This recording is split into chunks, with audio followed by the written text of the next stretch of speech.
ke tempat kita, nama dia PDM Bandar Sungai Buaya, Datuk. Jadi saya nak cerita sikit berkenaan dengan Bandar Sungai Buaya. Macam kita maklumkan tadi, kita ada 5,281 pengundi, di mana kita ada 4,000 lebih pengundi Melayu. So jadi ini adalah kawasan sasaran, salah satu kawasan sasaran PDM Bandar Sungai Buaya ya. Kita mengalu-alukan kedatangan yang berbahagia Datuk Lokman Nur Adam. Sudah berikan tepukan sikitlah. Itu yang pertama. Yang keduanya, kalau kita biasa dengan YouTube ataupun Facebook, inilah yang saya ni orang kata peminat setia lah. Sebab saya suka memikirkan benda-benda ke depan. Contohnya macam kita bila ada masalah apa kita nak buat. Jadi tak semestinya benda tu sama, tapi metod, kaedah pemikiran tu yang penting. Sebab tu kita bila kita buat sesuatu benda yang orang kata di luar jangka, orang kata ini luar, sebab apa? Kita perlu dapatkan ilham daripada pemidato-pemidato yang terbaik macam Datuk Lokman Nur Adam. Jadi untuk program kita ni, kita ada buat sesi soal jawab yang lebih praktikal pada saya, supaya soalan-soalan tu akan terfokus kepada permasalahan yang kita lontarkan. Jika tidak, kita bagi peminato, macam kalau saya lah peminato, saya alur je kan, jadi tak ada feedback. So jadi kita dalam program ni kita ada kelainan. Melalui media ni dia kita akan terus live ya. Satu Malaysia satu dunia boleh tengok. So jadi soalan-soalan tu biarlah soalan-soalan yang berkualiti dan tak berkualiti tak apa. Tapi sebaik-baiknya semua ambil bahagian. Itu yang terbaik. Tak apa Datuk, sini sebelum pukul 6 boleh tu Kalau diorang banyak soalan tu, Datuk kata pun tak apa, boleh. Jadi maknanya kita nakkan pemikiran tu. Ini kita selamat datang kepada ketua PDM kita, Datuk Izzuddin Ilyas. Saya pun lupa nak memperkenalkan, sebelah sana tu Puan Nurani Ahmad, ketua JR kita, Iron Lady kita ya. Sebelah sana tu Cik Sudin, orang kuat kita juga. Yang ini Cik Zani daripada UMNO Pakaian Hulu Selangor ya. JK Bahagian daripada UMNO Pakaian, saya JK Bahagian. Saya lama dengan dia ni. Ini memang sahabat rapat lah. Dan juga tu orang lama kita di depan tu, Abang Abasan, panggil abang lah. Ada handsome sikit. Veteran. Kita alu-alukan juga Abang Syarif ya. Wak good morning. Tepuk tangan Wak good morning. Ni Wak good morning ni orang lama. Kalau orang nak berpolitik di Sungai Buaya ni, kalau tak kenal Wak good morning, jangan buat main-main. Ya. Itulah seterusnya ya. Jadi saya pun tak nak panjangkan kan. Cerita saya pula yang macam ceramah pula. Jadi kita pendek-pendekkan bahawa kita tadi ada 5,281 pengundi di Bandar Sungai Buaya dan orang Melayunya adalah 4,000 lebih. Jadi ada sesuatu yang boleh kita buat dalam seminggu ni. Dan soalan-soalan yang kita akan lontarkan kepada Datuk, sebelum tu kita minta lah Datuk nanti akan beri ucapan sedikit, pandangan sedikit, kemudian kita baru mulakan dengan soalan.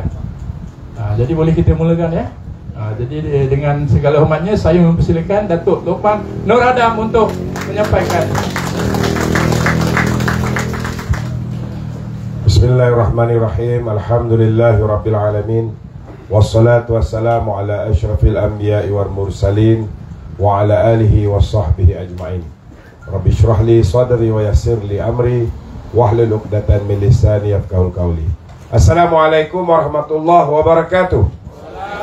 Yang saya hormati Encik Hairudin, Ketua Penerangan UMNO Bahagian, Ketua Penerangan PDM Don PDM Sungai Buaya PDM Sungai Buaya ya, Bandar Sungai Buaya, Ketua PDM Bandar Sungai Buaya Datuk Izzuddin Ilyas, Cik Syahri Timbalan, Ketua PDM Puan Nuraini, Setiausaha PDM, Aljatan Kuasa UMNO Bahagian, Cik Jeffrey, Cik Zaini,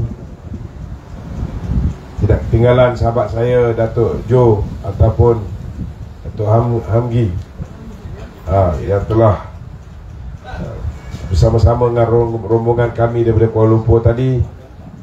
Hadirin hadirat yang saya kasih sekalian, pertamanya saya nak terus jawab kepada isu-isu, kerana sekarang ni terlalu banyak isu-isu yang berbangkit, terutamanya di Hulu Selangor ini. Isu yang paling besar sekali ialah ramai yang meminta supaya kerusi ini diberikan kepada UMNO. Tetapi hari ini kita membuat keputusan untuk kerusi ini diberikan kepada MIC. Saya nak beritahu dengan kakak-kakak, abang-abang yang hadir pada hari ini, kita dengan MCA dan MIC ni dah bersama semenjak sebelum merdeka. Kita dah melalui pelbagai rintangan, pelbagai pancaroba, sehingga kan tuan-tuan, bila kita kalah pada tahun 2018, kita ada 14 parti komponen dalam Barisan Nasional. Daripada 14 ini, semua tinggalkan kita, cuma tinggal yang ada MCA dan MIC. Ini dua yang setia bersama kita, time kita menang dan time kita kalah. Bila time dulu kita menang, kita berkongsi kuasa. Bila time kita kalah, sudah pastilah kita kena berpegang kepada janji-janji kita, menghormati sahabat-sahabat kita yang juga berada di dalam parti komponen Barisan Nasional. Untuk makluman tuan-tuan, daripada jumlah semua parlimen yang kita tandingi, UMNO bertanding 119 kursi. 119 kursi, paling banyak di dalam Barisan Nasional. MCA bertanding 44 kursi. 44 kursi. MIC dapat sikit je tuan-tuan. MIC dapat 10 kursi saja. Itu sebab ada orang tanya, kenapa kawasan ini kita ada lebih kurang 63% pengundi Melayu, kan? Kenapa kita bagi kepada MIC? Saya nak beritahu tuan-tuan, memang kita tak nafikan kalau kita guna kota sistem, maknanya kawasan yang lebih 50% pengundi India, baru kita nak bagi MIC. Tak ada satu kursi pun boleh diberikan kepada MIC. Sebab dalam Malaysia ni, tak ada satu kursi pun orang India lebih ramai daripada orang Melayu dalam sesuatu kawasan parlimen. Tak ada, tuan-tuan. Okey. Jadi, selepas kita bincang, kita runding dan sebagainya, saya nak beritahu tuan-tuan, antara kursi yang boleh dimenangi oleh MIC yang diambil oleh UMNO, antaranya Sungai Buloh. Sungai Buloh lebih 70% pengundi Melayu, betul tak? Jadi tuan-tuan, memang tidak dinafikan ada kalanya kita nak memastikan semuanya harmoni, nak memastikan kita tak berkelahi antara satu sama lain supaya kita boleh berhadapan dengan pilihan raya, kita boleh menang besar. Kita memang kadang-kadang kita kena bertukar kursi. Dan bila MCA bersetuju dan untuk membenarkan kita punya tokoh saudara Khairi Jamaluddin bertanding di Sungai Buloh, maka sudah pasti ada tempat-tempat, walaupun pengundi Melayu tinggi di sini, kita terpaksa beri laluan juga kepada sahabat kita daripada MIC. Cuma seperti mana biasa, kita tengok bila time datang pilihan raya ni tuan-tuan, mereka akan guna pendekatan yang resis. Mereka akan guna pendekatan Melayu kena undi Melayu. Mereka menggunakan pendekatan orang Melayu, kita orang Islam, haram undi bukan Islam. Saya nak beritahu dengan tuan-tuan, yang tuan-tuan nak pilih ialah wakil rakyat yang akan mewakili tuan-tuan. Memang betul Pakatan Harapan di sini pun calon dia India. Apa Satya nama dia? Dr. Satya. Calon dia India. Calon daripada Perikatan Nasional memang calon dia Melayu. Tetapi tuan-tuan, daripada 3 parti politik di Malaysia ni, saya nak beritahu saudara, kalau ikut kita punya kiraan awal hari ni, prestasi Barisan Nasional, di Semenanjung je insya-Allah kita boleh menang antara 80 hingga 97 kursi. Barisan Nasional di Semenanjung saja. Di Semenanjung saja. Ini kalau kita tak kena sabotaj dan tak ada orang Melayu kita sekali lagi mengamalkan sikap macam dulu 2018. Apa jadi tahun 2018? Bila ada geng kita calon kita yang kita harap dapat jadi calon tak bertanding, kita tak keluar mengundi. Bila kita tak keluar mengundi, maka parti kita letak nama orang lain, calon parti kita tak menang pilihan lain. Ada juga yang mengharapkan macam di sini, mengharapkan supaya calon UMNO bertanding. Kenapa tempat ni, tempat Melayu, tiba-tiba letak calon India bertanding? Akibat daripada tu, mereka juga tak keluar mengundi. Dan ada yang keluar, dia undi pembangkang, dia undi PAS. Ada juga pada tahun 2018. Dan kesan ini semua sabotaj parti. Kesan sabotaj parti ini menyebabkan apa jadi pada kita, tuan-tuan. Kesan dia, kita kalah pada pilihan raya, saudara. Dan akhirnya Perdana Menteri Beragama Islam daripada UMNO tidak dapat diangkat menjadi Perdana Menteri. Yang diangkat jadi Perdana Menteri ialah Tun Dr. Mahathir. Memang betul Tun Dr. Mahathir itu Melayu, memang betul Tun Dr. Mahathir itu Islam, tetapi parti dia hanya memenangi 13 kursi. Bila parti dia memenangi hanya 13 kursi, sepatutnya yang patut jadi Perdana Menteri ialah daripada PKR, sama ada Wan Azizah ataupun Anwar Ibrahim. Tetapi dapat tak Wan Azizah jadi Perdana Menteri? Tak dapat. Sebab DAP tahu kalau dia bagi sokongan pada Anwar ada 49 kursi, dia hanya DAP ada 42 kursi. Anwar takkan dengar cakap dia pada pandangan dia. Jadi dia kena ambil Perdana Menteri yang lemah. Bila Perdana Menteri itu lemah, hanya ada 13 kursi campur dengan 42 kursi, itu sebabnya dengan 55 orang ahli parlimen lebih daripada PKR, Tun Dr. Mahathir walaupun menang 13 kursi, dia jadi Perdana Menteri. Ini dipanggil minority rules. Maknanya bukan majority rules. Biasanya orang yang dapat sokongan terbanyak jadi Perdana Menteri, betul tak? Ini terbalik, minority rules. Bila minority rules, tuan-tuan, keadaan takkan stabil, kerana dia bersifat Perdana Menteri sementara. Itu yang mula-mula dia kata, bila Anwar dah jadi Perdana Menteri, dah jadi ahli parlimennya, dia serahkan kursi, betul tak? Bila Anwar dah bertanding Port Dickson, dia serahkan tak? Dia tak serahkan. Kemudian dia minta dia nak 1 tahun.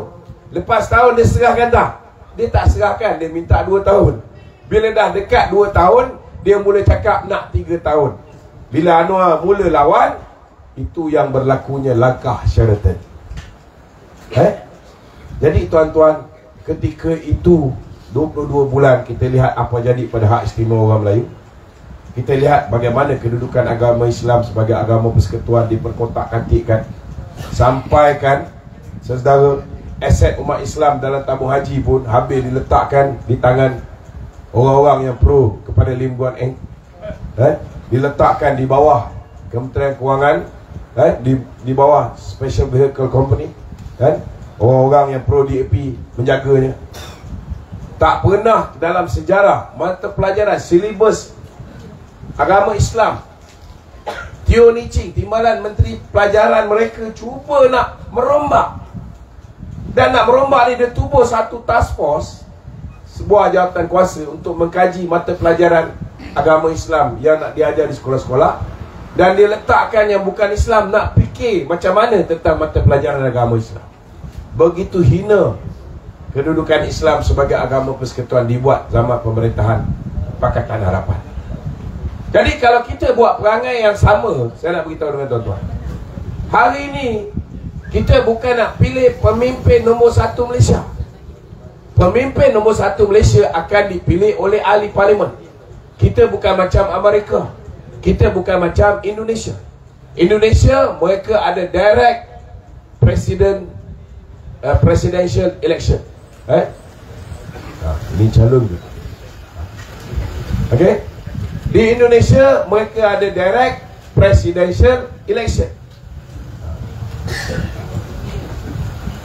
Kita ucap selamat datang kepada isteri calon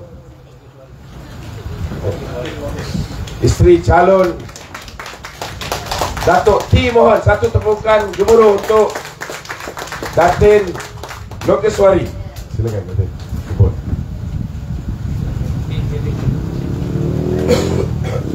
Jadi tuan-tuan, saudara, okey. Jadi yang kita nak pilih ini ialah ahli parlimen. Jika tuan-tuan beri undi kepada Datuk T. Mohan, beri undi kepada Barisan Nasional, beliau akan menyumbang satu undi untuk seorang Perdana Menteri beragama Islam, orang Melayu, diangkat menjadi Perdana Menteri Malaysia. Dan tuan-tuan kena faham kalau ikut kedudukan hari ini macam saya sebut tadi, BN hari ini, kalau ikut prestasi sehingga hari ini, busuk-busuk di Semenanjung kita boleh dapat 80 hingga 97 80 hingga 97 kursi. GPS kawan kita di Sarawak boleh dapat antara 25 hingga 28 25 hingga 28 undi. Jadi kalau campur dua ni tuan-tuan, katalah 25 campur dengan 80, kita dah ada 105. Kita cuma perlukan lagi 7. Di Sabah, masalah kita pecah dua. Separuh BN bertanding, separuh lagi CRS bertanding. Kita bekerjasama hanya di Sabah tuan-tuan. Jadi kalau 7 kerusi menyumbang kepada kita, kita dah menang, boleh membentuk kerajaan. Anggaran saya buat masa hari ini, kita boleh menang setidak-tidaknya 122 kursi. Bila kita boleh menang dengan 122 kursi, saudara, maka lepas tu kalau kita nak bentuk, nak dapat 2/3, kita kerjasama dengan orang lain pun tak ada masalah. Sebab kita boleh memerintah mengikut acuan Barisan Nasional, seperti mana kita memerintah 61 tahun. Orang tak boleh umput kita. Dia takkan jadi macam Kerajaan Pakatan Harapan. Bila bersatu tak puas hati dengan apa yang dituntut oleh DAP yang melampau, last kali mereka khianat, mereka keluar, mereka buat Kerajaan Perikatan Nasional. Kemudian kita pula, kita maafkan Tan Sri Muhyiddin. Bila kita maafkan Tan Sri Muhyiddin, kita ingat dia akan buat baik pada kita. Tetapi malangnya tuan-tuan, Tan Sri Muhyiddin tikam kita balik. Duit UMNO ditahan. Bila berlaku pilihan raya di Sabah, dia tikam belakang kita. Pemimpin kita, bekas presiden kita dianiaya, nak dimasukkan ke penjara. Tuan-tuan, macam-macam yang mereka lakukan. Last kali saudara, kita bergaduh juga dengan bersatu. Itu sebabnya formula memberikan minoriti. Muhyiddin pun sama. Masa dia menjadi Perdana Menteri tuan-tuan, saya nak beritahu tuan-tuan, daripada 13 orang yang menyokong, yang menang dan bersama bersatu, seorang meninggal dunia, tinggal 12. Daripada 12 ini tuan-tuan, 7 lari ikut Mahathir pergi ke Pejuang. Yang betul-betul MP yang menang atas tiket bersatu, itu pun pakai lambang PKR, hanya 5 orang. Tetapi masa dia nak diangkat menjadi Perdana Menteri, kita ada 42 kursi, dia ada 32 kursi. Sebab apa dia ada 32 kursi? Sebab 16 ahli parlimen kita dicuri oleh mereka. 9 ahli parlimen daripada PKR dicuri oleh mereka. Dan kemudian ada ahli parlimen yang rogol amal, ada ahli parlimen yang ada masalah. Contohnya macam Dr. Xavier, dia punya kroni dia telah ditahan dengan duit berjuta ringgit, ada kes skandal dan sebagainya. Maka dia memberikan sokongan kepada Tan Sri Muhyiddin Yassin. Sebab itu tuan-tuan, dia menjadi Perdana Menteri. Kalau nak ikutkan, kita ada 42, dia ada 32, kita lah Perdana Menteri, betul lah. Tetapi dia tak nak, dia nak jadi Perdana Menteri, barulah boleh bentuk kerajaan secara bersama. Dan ini menyebabkan tuan-tuan, kita bagi laluan, tetapi akhirnya kita ditikam balik, kita dibuli, yang akhirnya menyebabkan kita tarik sokongan terhadap Muhyiddin, dan Muhyiddin tumbang tuan-tuan. Jadi kalau tuan-tuan berbelah bagi, kalau ada umat Islam dalam Malaysia ini, saya nak beritahu saudara, tidak mahu mengundi T. Mohan kerana dia bukan Islam, kerana dia bukan Melayu. Saya nak beritahu tuan-tuan, undi yang tuan-tuan beri baik pada Pakatan Harapan akan menguatkan balik DAP dalam negara kita. Dan kita lihat kerosakan yang berlaku ke atas hak istimewa orang Melayu, ke atas kedudukan Islam sebagai agama persekutuan, ke atas kedudukan bahasa Melayu, sebagai bahasa kebangsaan ke atas kedudukan Raja-Raja Melayu. Sampai tak pernah tuan-tuan, biasa pelabur je lari. Tetapi ketika mereka memerintah, agung pun lari tuan-tuan. Baru 2 tahun jadi agung. Tak boleh tahan dengan kerajaan Pakatan Harapan. Saudara, beza MIC, beza MCA dengan parti-parti lain ni saudara, ialah mereka bersama kita dari awal. Mereka menghormati perkara 153. Mereka menghormati hak istimewa orang Melayu. Mereka faham bahawa ianya sebahagian daripada kontrak sosial yang kita persetujui. Itu sebab kita pun tak pernah pertikaikan kerakyatan yang diberikan kepada kawan-kawan India dan kawan-kawan Cina. Sebab mereka juga tidak pertikaikan. Tetapi siapa yang banyak mempertikaikan ini saudara? Yang banyak mempertikaikan ini DAP. Betul tak betul tuan-tuan? Mereka yang mempertikaikan. Tetapi kawan kita dalam MIC, mereka saudara cukup faham. Mereka antara orang yang merupakan sebahagian daripada bapa kemerdekaan. Bila Tunku Abdul Rahman pergi ke London untuk mendapatkan kemerdekaan bagi negara ni tuan-tuan, dia bukan pergi seorang. Dia bawa bersama dia Tun Sambatan. Betul tak betul? Dia bawa bersama dia Tun Tan Cheng Loh. Dan kita selama 61 tahun, tambah lagi 4 tahun, kita jadi pembangkang lebih kurang ni tuan-tuan. Kita dah hidup aman, damai, harmoni. Jangan kita rosakkan keharmonian ini. Satu undi untuk Timohon tuan-tuan, ialah satu undi untuk meletakkan seorang Perdana Menteri daripada UMNO untuk diangkat menjadi Perdana Menteri tuan-tuan. Ini penting. Tetapi kalau tuan-tuan bagi undi kepada PAS, saya nak beritahu tuan-tuan, walaupun dia menggunakan Perikatan Nasional, tuan-tuan rasalah ada tak orang nak angkat bapa lockdown negara Tan Sri Muhyiddin Yassin sebagai Perdana Menteri? Ada tak ada? Dia mungkin lah, saya rasa lah Muhyiddin Yassin punya parti ni mungkin boleh dapat lah paling banyak sebab dia ada duit banyak, kita tak nafikan. Tetapi duit dia banyak macam mana pun di Melaka, banyak macam mana pun di Johor, saudara, parti dia lingkup dan pilihan raya yang lepas. Betul tak betul? Bungkus. Jadi the best case scenario for Bersatu, mungkin dia boleh dapat 10 kursi kan? Daripada 18 kursi yang PAS ada hari ni saudara, saya nak beritahu tuan-tuan, kalau dia boleh kekalkan 18 tu pun dah kira bagus. Tetapi saya yakin saudara, dia dapat separuh pun dah kira bagus. Maknanya saudara, kalau dia dapat 10 pun, Bersatu dapat 10 pun, boleh tak mereka membentuk kerajaan? Mereka tak boleh membentuk kerajaan, tetapi mereka boleh ada kuasa bargaining power. Kalau katalah kita berbelah bagi, ada yang kata, oh kita tak boleh bagi Timohon sebab dia bukan Islam, dia bukan Melayu, kita orang Islam kena undi Islam. Ini masalah ni saudara. Kalau kita ada berfikiran begini, akhirnya BN tak cukup kursi untuk membentuk kerajaan. PH pun mungkin tak cukup kursi untuk membentuk kerajaan. Tetapi siapa yang disokong oleh PAS, oleh Bersatu, mereka boleh membentuk kerajaan. Akhirnya yang minoriti ini yang akan menentukan masa depan negara. Yang minoriti ini tuan-tuan, akhirnya yang akan menentukan siapa yang akan menjadi pemerintah. Jadi tuan-tuan, kalau dia orang yang akan menjadi kuasa penentu, kalau dia pergi bersama dengan BN, maka BN akan memerintah. Tuan-tuan rasa dia akan letak calon pilihan raya yang dia suka ke, atau kita boleh pilih calon Perdana Menteri yang kita suka? Kita pilih ke dia pilih tuan-tuan?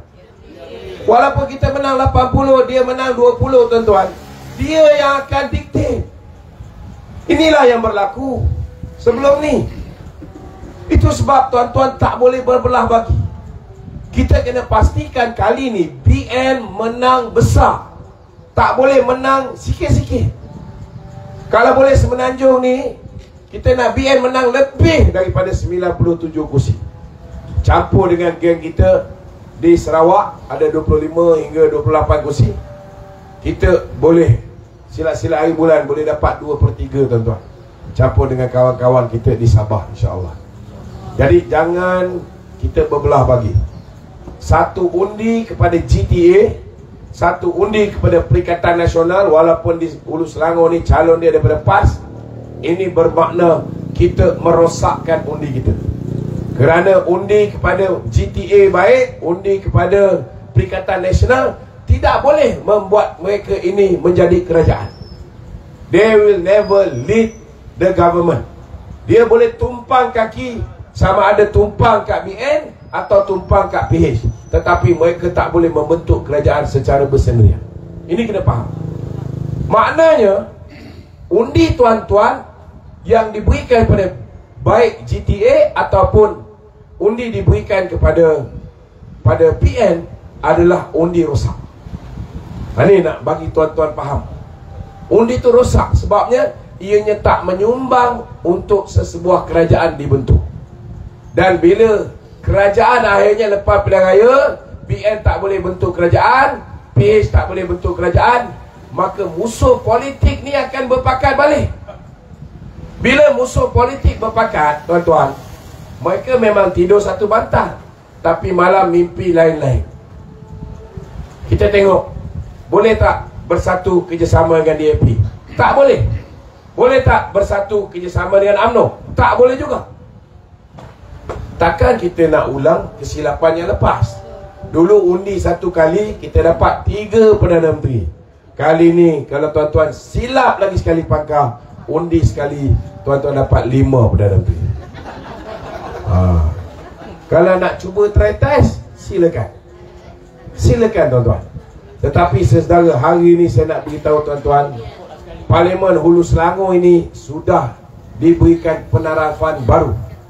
Kalau dulu kawasan ni kelabu, hari ini insya-Allah tuan-tuan, Tim Mohon akan menjadikannya kawasan putih. Tetapi kita kena kerja kuat. Kita kena tolak tepi sentimen, kita kena tolak tepi kekecewaan. Tuan-tuan, kalau nak kira kecewa tuan-tuan, saya pun kecewa tak jadi calon. Betul tak betul? Tuan-tuan ingat saya tak teringin nak jadi calon? Ingin juga tuan-tuan, tapi tak dapat jadi calon pilihan raya. Dapat jadi calon suami pun okey lah. Gurau je tuan-tuan. Saudara, saya nak beritahu tuan-tuan, ramai orang kecewa bila tak jadi calon. Saya tak nafikan. Lebih-lebih lagi, sudah pasti UMNO pun dah buat kerja, betul lah? Dah buat kerja 4 tahun lebih, dah lawan. Last kali UMNO tak bertanding. Tapi kena ingat, kalau Tim Mohon ni, Tim Mohon dia naik presiden MIC. Kalau dia dapat jadi, kalau dia menang tuan-tuan, dan kita bentuk kerajaan, saya bukan nak melantik dia tau, tapi biasanya saudara, kalau MIC dia, presiden dia menang, kalau timbalan dia menang, naik presiden dia menang, busuk-busuk pun timbalan menteri. Betul tak betul? Kalau rezeki dia, Allah Ta'ala nak bagi, tiba-tiba tak adalah calon lain yang menang, dia seorang je menang, laluan tempat lain pun belum tentu tuan-tuan. Betul tak? Tiba-tiba dia menang, maka saudara, dia akan jadi menteri penuh. Ini kita kena fikir juga. Bila kita ada menteri penuh untuk jaga kawasan, ini saya cakap terus terang tuan-tuan, orang gila je yang sanggup bertanding dekat Hulu Selangor ni. Tuan-tuan, it's not an easy task. Sebab apa tuan-tuan? Keluasan Hulu Selangor ni 1,700 lebih kilometer tuan-tuan. Saya nak beritahu tuan-tuan, ramai yang tak tahu, kena belajar demografi negeri Hulu Selangor ni. Di Melaka tu, besar-besar Melaka tu, ada berapa orang ahli parlimen? 6 Melaka. 6 orang ahli parlimen. Dia ada seorang governor tuan-tuan. Tim Mohon ni, dia ni patut jadi governor pun. Sebab dia akan buat kerja governor, dia akan buat kerja 6 orang ahli parlimen. Seluruh negeri Melaka ni besar dia, keluasan dia 1,600 lebih kilometer saja. Hulu Selangor ni 1,700 lebih kilometer persegi tuan-tuan. Bukan satu benda yang mudah. Bukan satu benda yang mudah. Itu sebab saya minta, saya rayu pada tuan-tuan, untuk Tim Mohon, untuk Datin berjumpa dengan semua pengundi. Impossible, Tak mungkin boleh selesai dalam tempoh 2 minggu ni. Jadi apa yang tuan-tuan kena buat? Kena main peranan. Petang ni saya buat explanation kenapa kita kena beri sokongan kepada kawan-kawan MIC dan MC. Pastikan video saya pada hari ni tuan-tuan tolong viralkan. Ada ramai orang jemput saya, berpuluh saya terpaksa tolak sebab jadual saya memang dah penuh. Saya tak boleh nak pergi semua tempat. Tetapi kalau tuan-tuan bantu share live kita, kalau boleh potong pendek jawapan saya ni, hantar kepada kawan-kawan yang bertanding atas tiket MCA MIC. InsyaAllah tuan-tuan, saya yakin kalau kita hari ni menjagakan di Semenanjung saja kita ada 80 hingga 97, mungkin kita boleh dapat lebih daripada, katalah kita boleh dapat 16-17 kursi di Sabah, kita boleh dapat 25 hingga 27 di Sarawak sesedara. Tak mustahil kita boleh dapat 2/3 tuan-tuan. Tak mustahil, InsyaAllah. Jadi petang ni kita akan buat sesi soal jawab. Tuan-tuan boleh bertanyakan soalan, kita buat secara santai. Tanyalah apa saja yang tuan-tuan nak tanya. Kita akan buat secara dua hala, bukan macam biasa saya cakap sampai 1 jam setengah, 2 jam. Saya nak tahu apa persoalan yang tuan-tuan tak boleh jawab. Silakan. Boleh. Assalamualaikum Datuk. Saya nak tanya sekarang ni, ramai pemuda-pemuda yang menjadi pemudi-pemudi baru, diorang ni kita tak boleh nak jawab soalan diorang tu sebabnya Rafizi duk attack kita macam-macam soalan yang di luar jangka kita nak jawab. So apakah topik-topik atau isu-isu yang kita boleh patahkan balik Rafizi punya isu ni? Okey, ada soalan lain? Ada lagi? Silakan. Saya ambil 2-3 soalan, nanti saya jawab. Assalamualaikum Tok. Assalamualaikum. Soalan saya simple ya.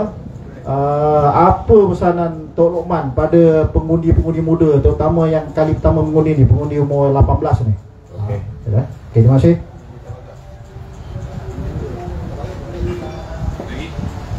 Okey, ada lagi? Okey. Assalamualaikum warahmatullahi wabarakatuh. Okey. Saya peneroka asal ya. Okey. Jadi mewakili bekas peneroka 363. Okey, bang, terus soalan, Jadi soalannya tu seperti duit kami penjualan tanah tu paginya.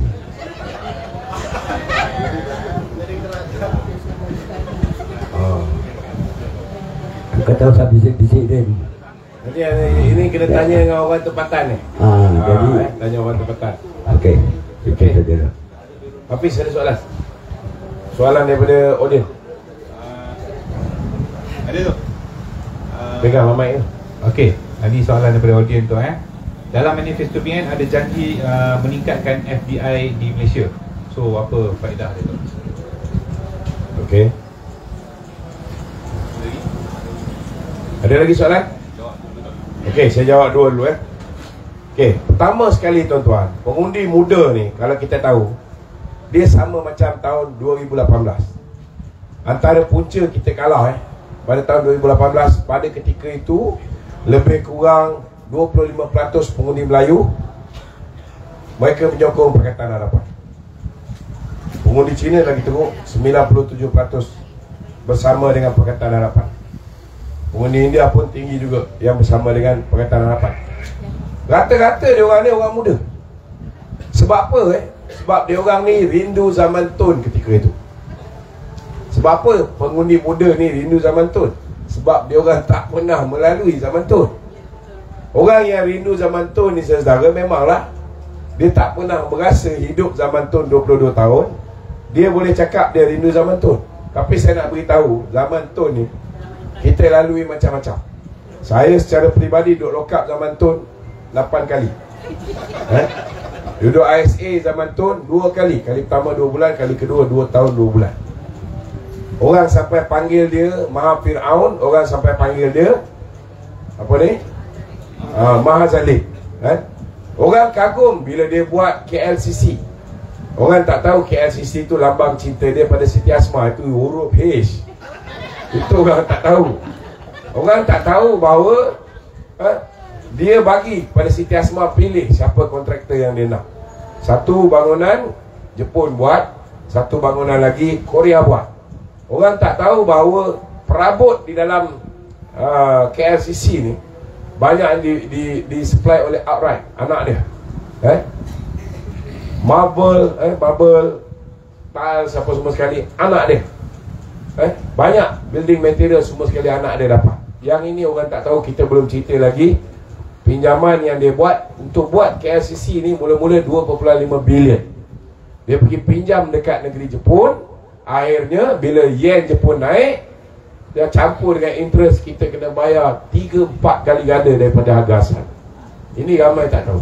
Ramai orang kagum dengan Tun Dr. Mahathir kerana dia buat Putrajaya. Tapi orang tak tahu daripada Putrajaya ni, yang dapat kepada kontraktor Bumi Putra cuma Ahmad Zaki Resources, yang buat bangunan apa dipanggil, yang Jakim yang apa besi, masjid besi ke apa, yang ada masjid besi, yang itu je. Yang lain semua sekali bukan kontraktor Bumi Putra. Ini ramai orang tak tahu.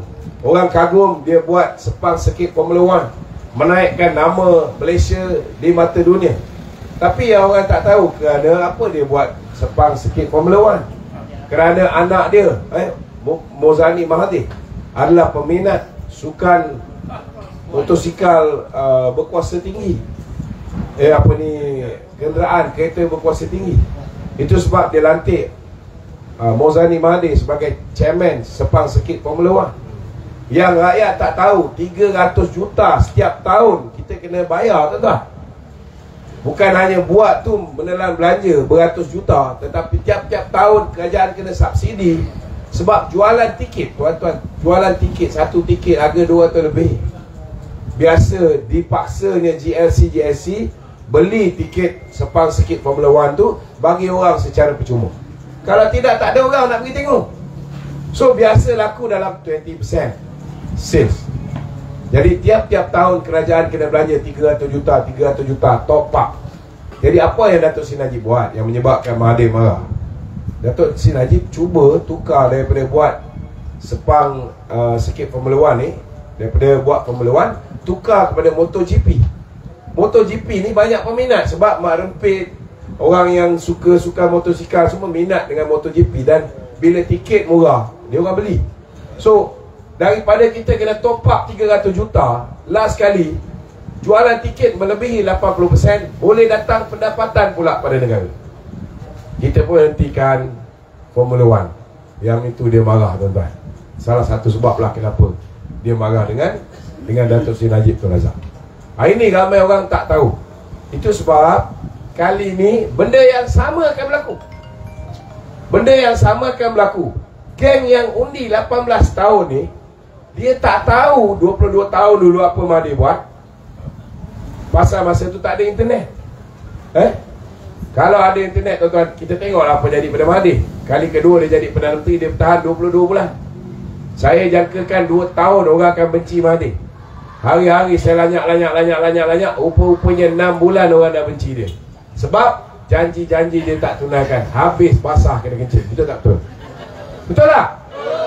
Jadi saya nak beritahu tuan-tuan, saudara, orang generasi yang umur 18 tahun baru pertama kali mengundi ni, bukan hanya tak tahu apa berlaku 22 tahun Mahathir jadi Perdana Menteri, 22 bulan kerajaan Pakatan Harapan dia tak tahu.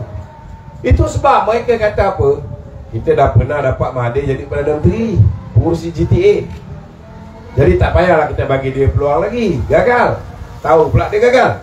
Kita dah pernah letak berapa lockdown negara sebagai Perdana Menteri, tapi kita tak pernah nampak Anwar Ibrahim jadi Perdana Menteri.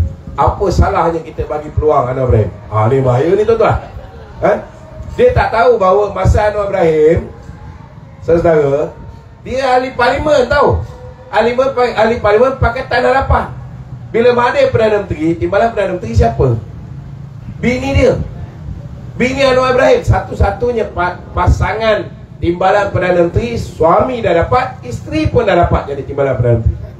Tapi bila Mahathir bawa kerosakan pada negara ni, ada Anwar Ibrahim tegur tak tuan-tuan? Bila ekonomi dijahanamkan, pinjam duit daripada sana, pinjam duit daripada sini, terbitkan Samurai Bond, terbitkan Panda Bond, ada Anwar Ibrahim menegur? Ada? Tak ada. Bila mereka dapat kuasa tuan-tuan, dia ikut pandangan DAP, nak jimatkan kos, dia potong kaki tangan awam. Mula-mula dia buang 17,000. Berapa ramai anak-anak muda yang mengundi Pakatan Harapan, dia ingat hidup dia lebih baik. Padan muka, last kali kena buang kerja. Saya salah seorang daripadanya tuan-tuan, tapi saya BM lah. Hari ni kalah je, besok saya dipecat sebagai pengarah komunikasi Kementerian Kewangan. Dia bayar gaji 1 bulan advance. Tuan-tuan, 17,000. Kemudian tambah lagi 54,000 orang. Termasuklah orang yang kerja dengan PLKN, ingat lagi? Termasuklah orang yang kerja dengan jasa, ingat lagi? Jabatan Hayawal Khas. Termasuklah orang yang kerja dengan Seranta Felda. Kemudian kita lihat pasukan polis. Bila mereka nak naik tuan-tuan, dia ambil duit daripada pengganas, dia ambil duit daripada kongsi gelap, dia ambil duit daripada judi haram dan sebagainya. Bila mereka berkuasa, apa dia buat tuan-tuan? Dia buang pasukan polis, pasukan apa? Sting, pasukan Stack, dia buang. Pasukan Star Force dia buang. Semua pasukan polis ni dibuang. Benda ni penting. Lepas ni kalau SB ni, ni nak beritahu ni kawan-kawan SB ni, kalau Pakatan Harapan pemerintah silap-silap dengan SB pun dia hapuskan. Tak ada lagi dah. Sebab apa saja yang tak menguntungkan dia, dia akan buang tuan-tuan. Ini kena beringat ni. Kita pun belum lupa lagi. Nasib baiklah Mahathir letak jawatan. Kalau dia tak letak jawatan, dia dah mula bercakap ketika dia berada di Tokyo, gaji ni, pencen untuk orang pencen ni terlalu tinggi. Zaman Datuk Seri Najib ni tuan-tuan, tiap-tiap tahun bukan setakat ada kenaikan gaji kaki tangan awam. Betul tak betul? 2015 2 kali naik gaji. 2018 kalau itu hari kita menang, 2 kali naik gaji. Setiap kali kaki tangan awam naik gaji tuan-tuan, setiap kali juga yang dah pencen, yang dah tak produktif ni pun naik juga pencen dia. Betul tak betul? Tapi Mahathir dah mula kata apa ketika itu tuan-tuan? Mahathir dah mula kata ketika itu, saudara, ini pencen penjawat awam ni sangat membebankan. Mungkin kita kena fikir untuk hentikan pencen. Tuan-tuan, macam mana nak hentikan pencen? Saya nak beritahu tuan-tuan, kaki tangan awam ada 2 pilihan. Dia nak pilih pencen ke, dia nak pilih mencarum di KWSP. Bila dia pilih mencarum di KWSP, tiap-tiap bulan gaji dia kena potong masuk KWSP. Tetapi kerajaan juga membayar kepada KWSP. Bila dia pilih pencen, kerajaan tak bayar pada KWSP. Kerajaan simpan duit itu, dan duit itu memang duit kaki tangan awam yang mengambil skim pencen. Boleh tak kita hentikan? Tak boleh, itu hak mereka. Ini kena faham tuan-tuan.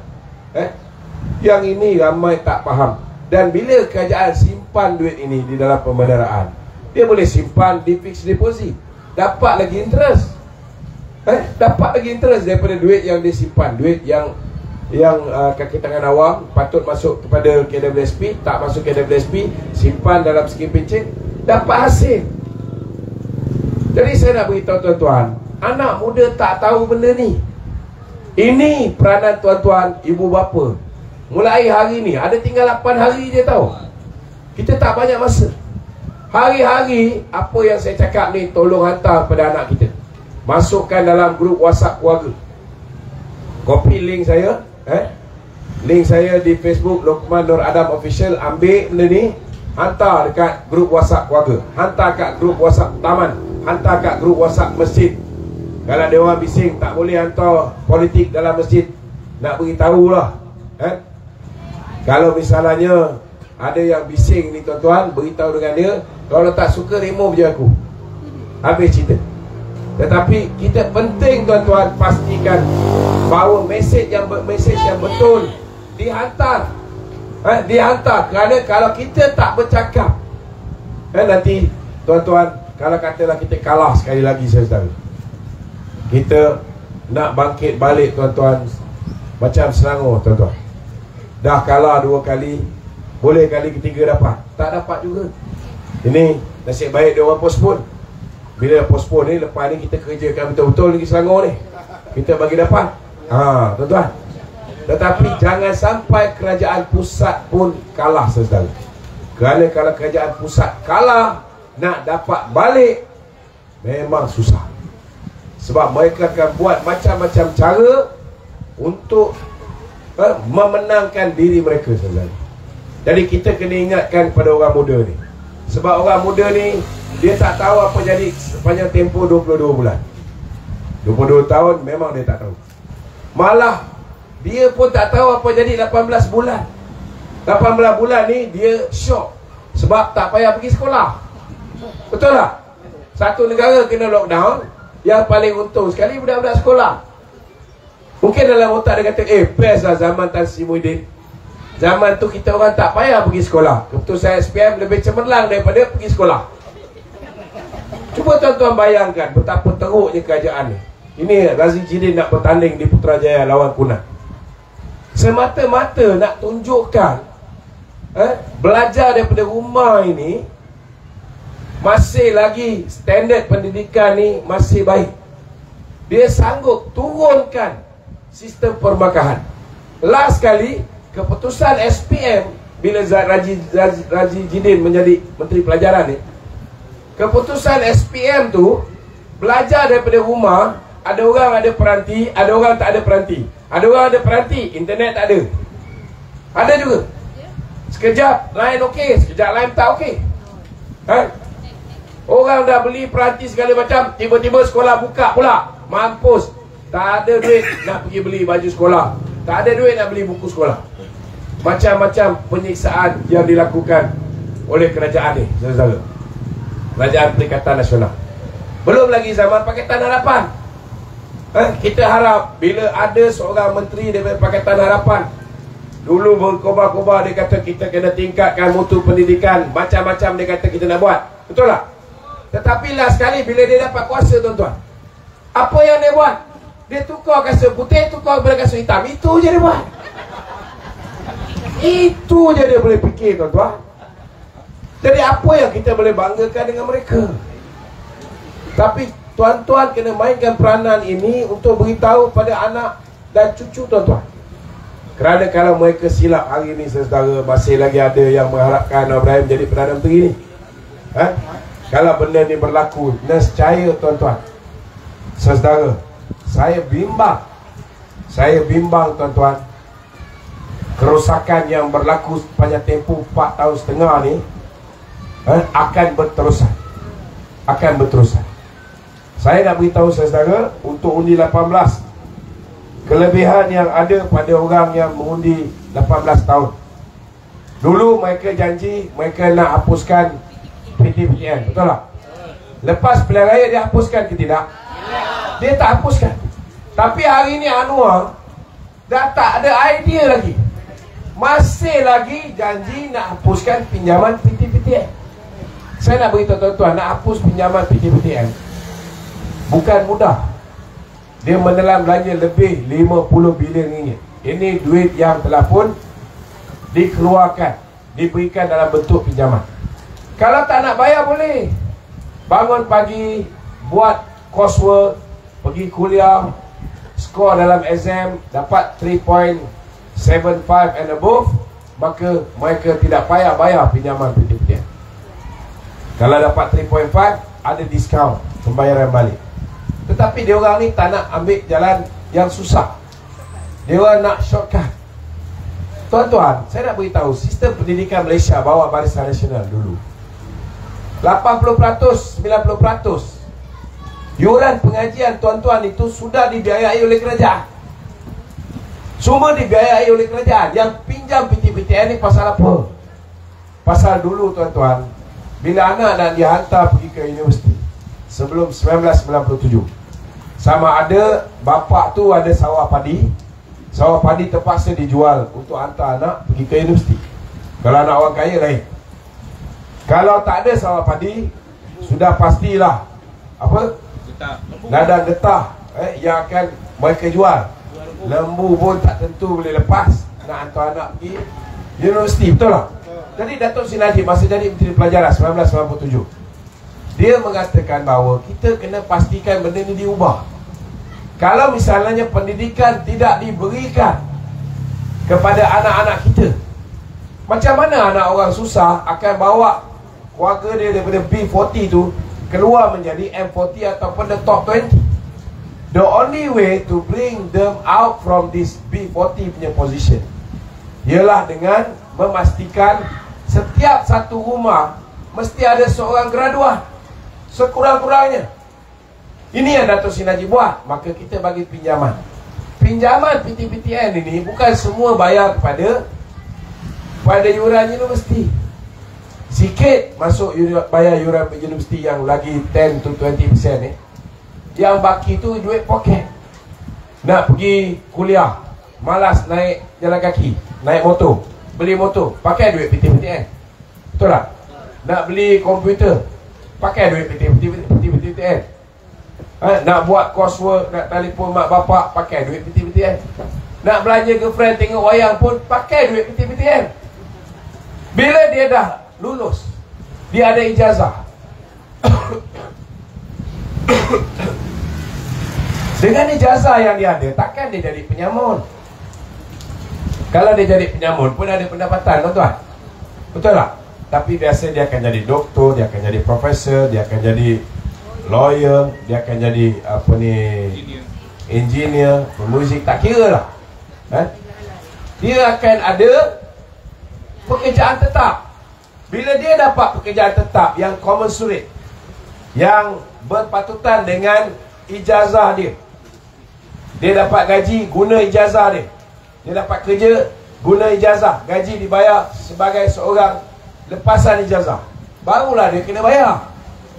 Kalau dia kerja kerani, dia boleh beritahu dengan PTPTN, saya kerja ni underpaid, jadi tak payah bayar dulu. Ini zaman BN.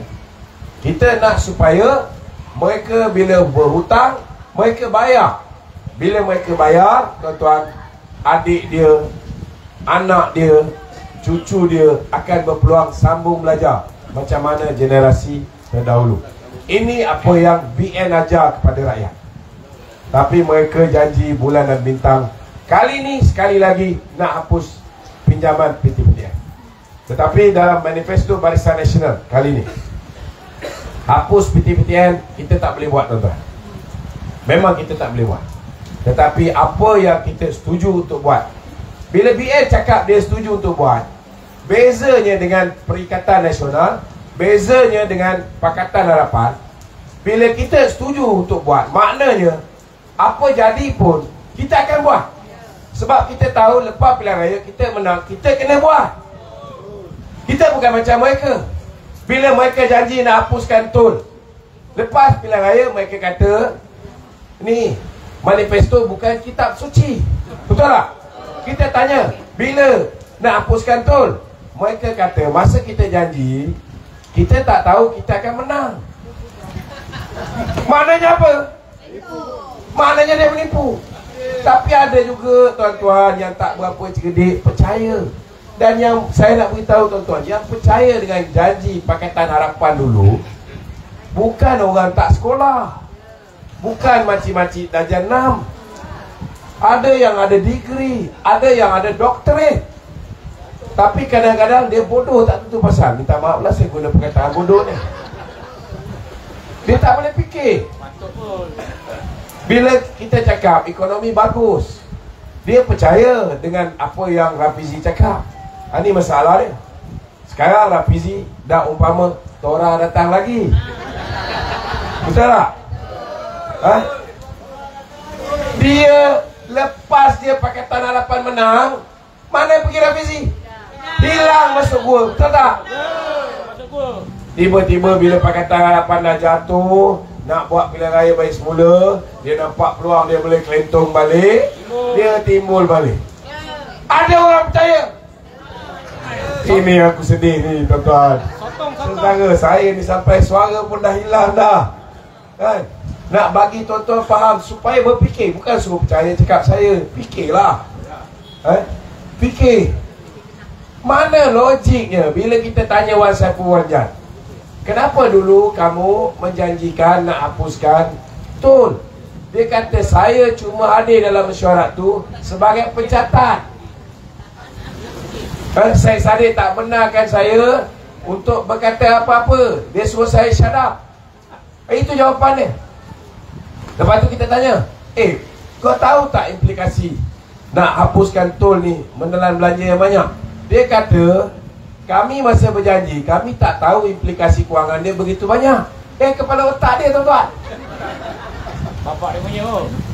Tuan-tuan, siapa yang buat tol kat Malaysia ni? Mahathir.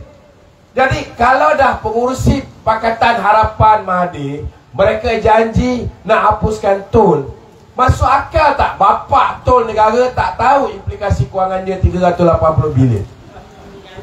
Masuk akal lah. Dia tahu tapi dia diam-diam. Janji aku menang. Betul tak betul? Janji kau orang kena tipu. Nasib baiklah kau orang seorang orang-orang UMNO, kan? Cerdik sikit. Yang tak UMNO ni macam mana? Yang tak UMNO sebelah sana tu, sebelah sana. Tak UMNO kan dia? Tuan-tuan dah kena basah habis dah 22 bulan. Kena kencing lah. Kemudian orang yang sama khianat dengan Pakatan Harapan, lompat tubuhkan Perikatan Nasional, kena lockdown. Sampai cari makan secara sempurna pun tak boleh. Ada orang kata, siapa jadi kerajaan pun nasib aku tetap sama. Sama ke tuan-tuan? Zaman BM memerintah dulu ada orang naik bendera putih? Tak ada. Saudara, zaman PH, ekonomi lingkup, bursa saham Kuala Lumpur daripada 1,896 mata turun 300 lebih mata. Datang Muhyiddin tuan-tuan. Tuan-tuan tengok hari ni bursa saham bawah 1,400 mata tuan-tuan. 500 mata jatuh.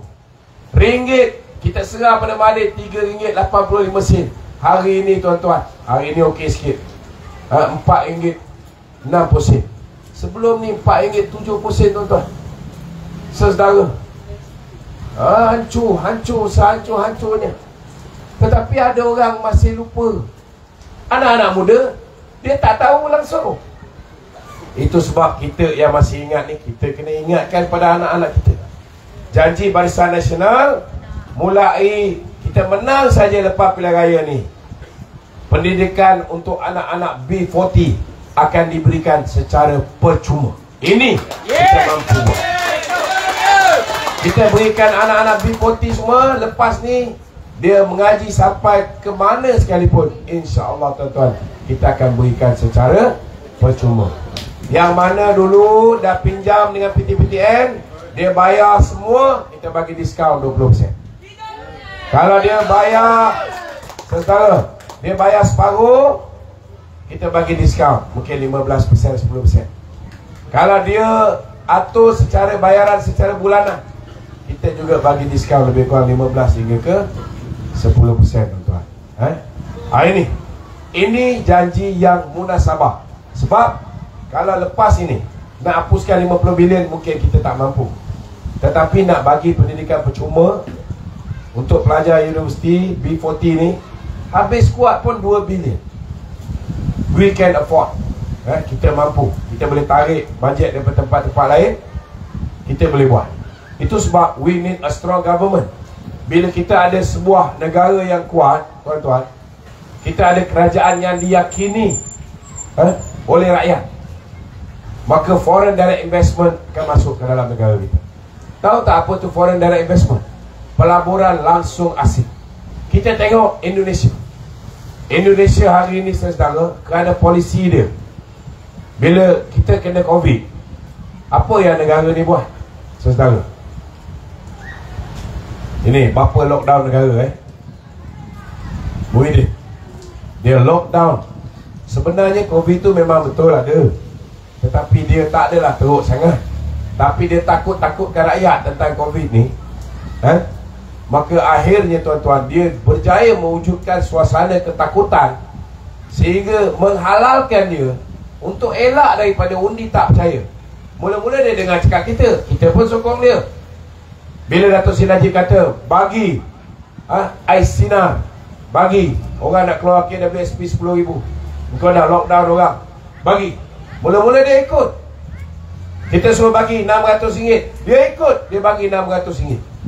Tapi bila dia dah besar kepala, tuan-tuan, orang dah mula panggil dia Abah. Betul tak? Ya. Dia pun besar kepala. Abah kau. Datuk Najib nak disumbat dalam penjara, Datuk Zahid nak disumbat dalam penjara. Itu yang kita mula lawan. Bila kita mula lawan, kita minta KWSP keluar air citra pula. Dia tak nak bagi. Dia tak nak bagi. Hari ni berjanji pula nak bagi. Itu hari setengah mati kita minta, dia tak bagi. Betul tak betul? Bila tukar Perdana Menteri, lantik Datuk Seri Ismail Sabri, Datuk Seri Ismail Sabri boleh terus bagi KWSP. Betul tak betul? Boleh. Tak ada masalah. Sebelum tu kenapa susah?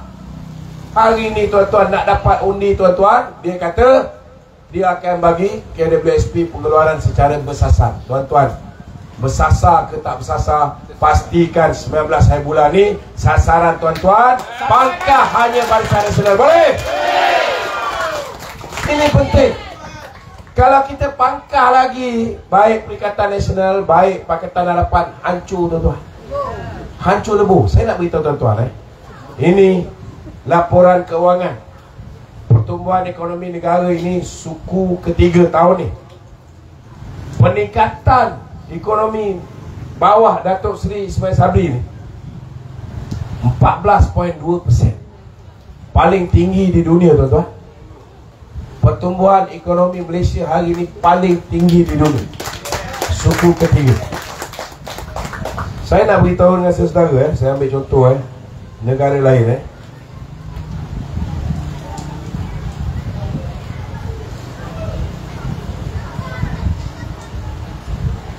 Negara lain pertumbuhan ekonomi. Malaysia paling tinggi di dunia, 14.2%, suku ketiga tahun ni. Nombor 2, tuan-tuan, kita tengok yang tinggi Singapura. Singapura 7.5%. Nombor 3, tuan-tuan, 5.7%. Indonesia. USA 1.8% saja. USA 1.8%. China 4.9%.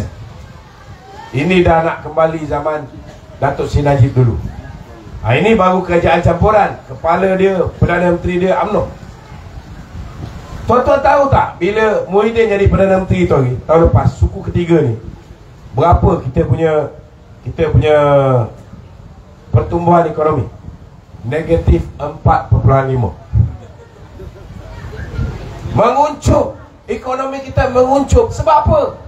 Sebab takut ada undi tak percaya di Parlimen. Dia tutup sektor ekonomi kita. Berapa ramai hilang pekerjaan, tuan-tuan? Berapa ramai yang tak boleh keluar pergi cek makan secara sempurna. Jangan kita lupa benda ni. Dan pastikan anak-anak muda ni kena ingat, hari ni ada juga orang sayang kat Abah ni, tuan-tuan. Padahal ramai dah cakap ini bukan Abah lagi, ini dah Abah kau, Abah lembu, tuan-tuan. Bukan saya cakap, orang lain cakap. Abah kau. Saya habis kuat panggil dia, tumpuk je, dia tumpuk. Saya tak panggil dia Abah kau. Tapi orang lain panggil dia Abah kau. Tapi orang muda ni dia tahu tak tahu? Dia tak tahu. Sebab ni first time dia masuk politik. First time dia boleh mengundi. Kita kena beritahu dengan adik-adik kita, anak-anak kita.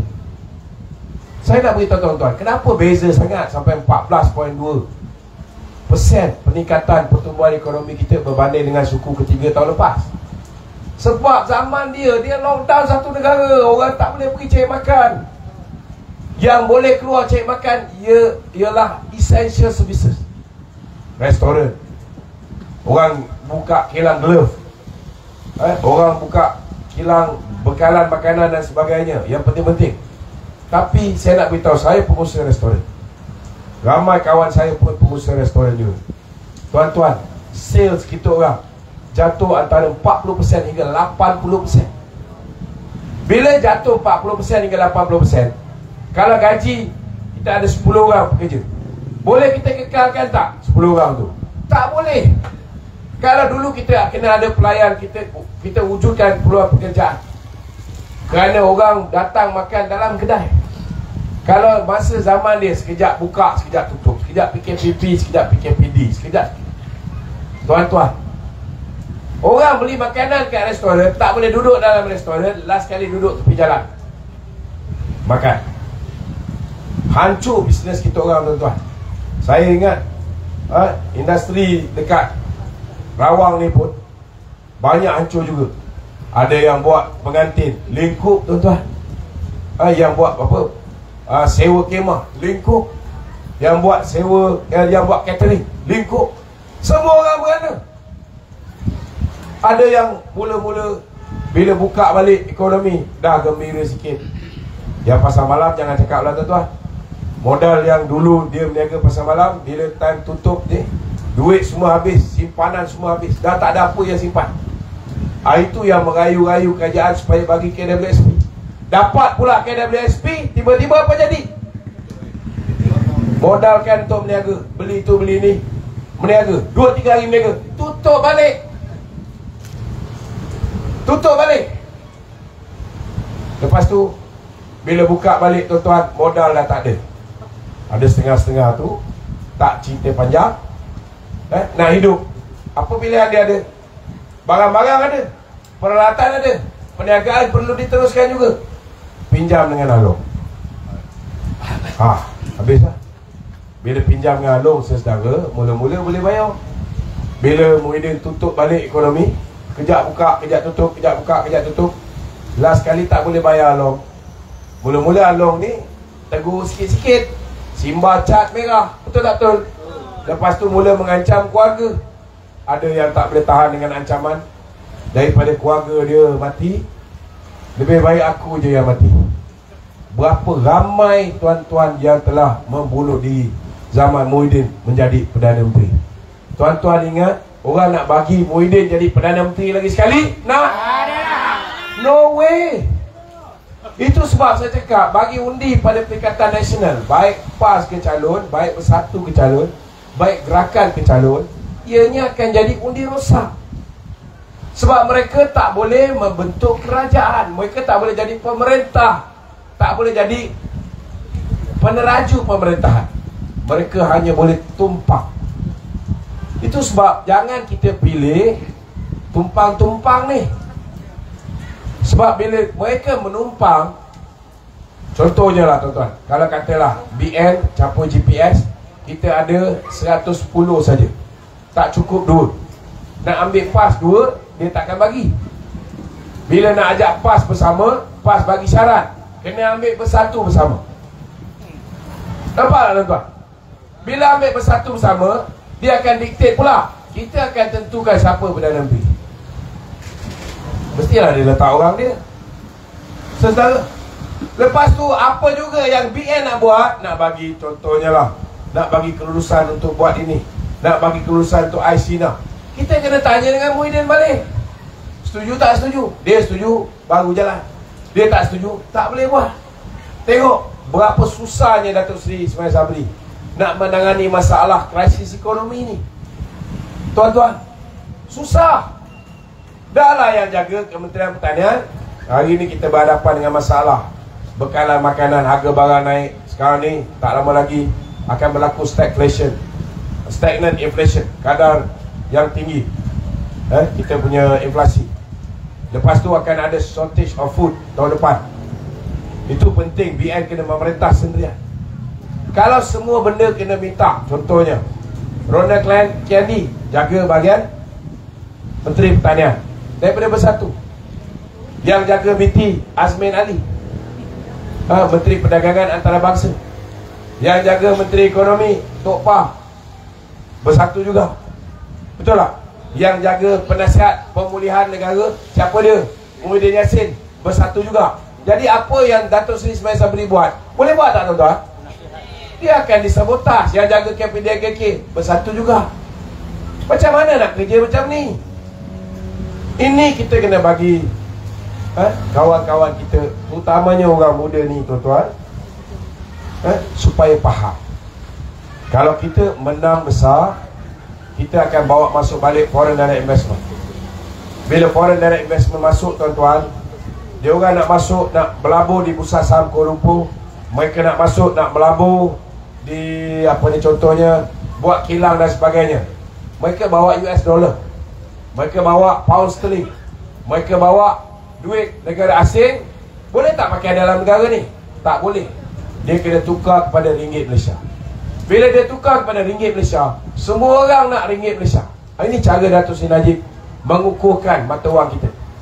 Kita punya mata wang 2 kali dipukul. Kali pertama September 2014, kejatuhan harga minyak.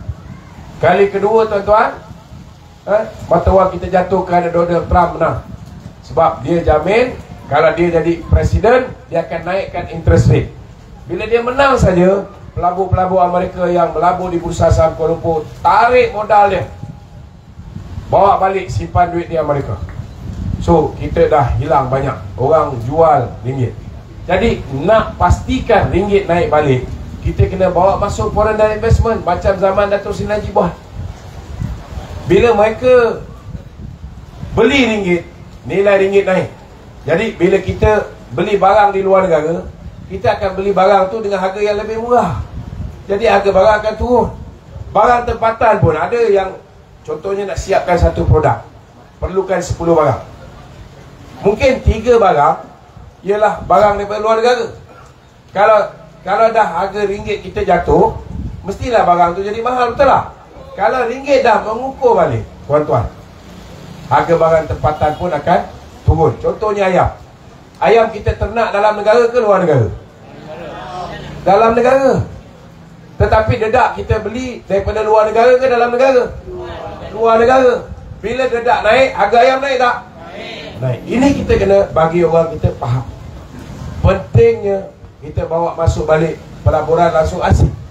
Dan orang kalau nak letak duit kat bank, dia akan letak duit di bank yang kukuh ke atau bank yang nak bankrupt, tuan-tuan? Dia nak letak duit di bank yang dia punya CEO pandai, bagus, pandai takbir ke, ataupun CEO yang tiap-tiap bulan kena pecat? Nampak tak? Sama juga kalau pelabur nak letak duit kat Malaysia ni, saudara, dia nak pastikan bahawa dia letak duit di dalam sebuah kerajaan yang stabil. Tuan-tuan, kita tengok berapa banyak dah peluang kita hilang. Hyundai nak buka kilang di sini, last kali lari Indonesia. Tesla patut buka kat sini, lari pergi Indonesia. Alibaba dah jumpa Datuk Seri Najib, patut buka di sini, lari pergi Indonesia. Berapa banyak kilang dah pergi ke Indonesia. Kita dulu lancar high speed rail, tuan-tuan, nak buat 1.5 jam pergi ke Singapura. Last kali, tuan-tuan, Indonesia punya high speed rail siap dulu. Sedih, tuan-tuan. Sampaikan hari ni, tuan-tuan, peluang pekerjaan ni lebih banyak di Indonesia daripada di Malaysia. Kita lihat hari ni, tuan-tuan, kontrak-kontrak ni, pekerja kontrak, buruh kontrak Indonesia dulu cari makan kat negara kita, sanggup naik tongkang menyambung nyawa, tuan-tuan, nak datang ke Kuala Lumpur. Hari ni dia orang banyak dah hilang. Hari ni dia orang balik ke negara dia. Sebab apa dia orang balik ke negara dia? Sebab gaji di sana lebih besar. Sebab bila banyak orang masuk ke negara dia, melabur di negara dia, dia orang walaupun dah hapuskan gaji minima, tak ada gaji minima di Indonesia. Bila Covid je, Jokowi hapuskan gaji minima. Walaupun karyawan-karyawan Indonesia buat bantahan, tapi hari ini terbukti polisi Jokowi memang berjaya menarik pelabur. Dan bila pelabur, dia gajikan pekerja, dia nak skill worker, dia nak tenaga kerja yang mahir, dia sanggup bayar harga yang tinggi, lebih tinggi daripada kontraktor Malaysia bayar. Itu sebab orang yang kerja kontrak di Malaysia balik pergi kerja di Indonesia. Kalau kita biarkan benda ni berterusan, tuan-tuan, tuan-tuan masih pilih Pakatan Harapan menjadi kerajaan, Saya takut tuan-tuan, selepas pilihan raya umum ke-15, Indonesia ada satu masalah besar. Apa masalah dia? Kebanjiran warga Malaysia yang bekerja secara haram di Indonesia. Jangan ketawa sekarang. Sekarang kita ketawa. Dulu kita ketawakan Jokowi. Betul tak betul? Saya cakap terus terang lah, cara Jokowi pegang garpu pun tak betul lah. Kita dihormati oleh dunia. Hari ini tengok betapa orang hormat Jokowi, orang respect Jokowi. Sebab apa? Sebab mereka meletakkan pemimpin yang betul menjaga negara dia. Kalau kita bagi pemimpin macam Anwar Ibrahim, macam Mahathir, macam apa, Muhyiddin Yassin jadi Perdana Menteri, tuan-tuan, nescaya jahanam negara kita. Saudara, hebatnya Datuk Seri Najib ni, dia boleh pastikan bursa saham Kuala Lumpur paling tinggi dalam zamannya. Dia boleh pastikan nilai ringgit naik tanpa perlu tambat ringgit Malaysia, RM3.85. Dia boleh pastikan kedaya sayangan negara kita dalam sektor perindustrian, dalam sektor perniagaan. Dia boleh pastikan Malaysia dihormati oleh dunia, sampaikan Saudi memberikan sumbangan kerana Saudi kagum Malaysia negara Islam yang moderate, yang menjadi contoh kepada negara-negara Islam lain. Sebab apa tuan-tuan Datuk Seri Najib berjaya? Sebab dia ada gandingan dia, timbalan Perdana Menteri yang merupakan Presiden UMNO hari ini, iaitu Datuk Seri Ahmad Zahid Hamidi. Betul tak betul tuan-tuan? Kerana dia ada gandingan yang baik, gandingan yang tidak tikam belakang dia. Itu sebab tuan-tuan, dia boleh banyak buat benda baik pada negara kita. Jadi tuan-tuan dan saudara, kita pastikan bahawa pada 19 hari bulan ini, anak kita, isteri kita, ibu bapa kita jangan was-was. Untuk parlimen ini, tolong pastikan Datuk T. Mohan kita angkat sebagai ahli parlimen Hulu Selangor yang baru. Boleh? Boleh? Hidup barisan! Hidup barisan! Hidup barisan! Assalamualaikum warahmatullahi wabarakatuh.